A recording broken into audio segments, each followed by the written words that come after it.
and transportation, emissions from factories and vehicles. Cars equal comfort, but also smoke machines for global warming.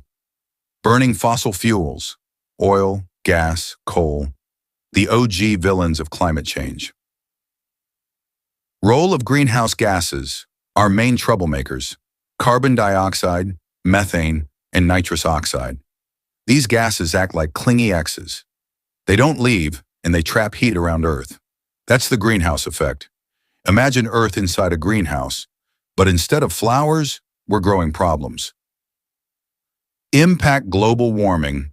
So what happens when the planet heats up? Increase in global temperature? Obvious. Average temperatures are rising. Changing weather patterns. Storms, floods, heat waves. It's basically Earth's version of mood swings. Impact melting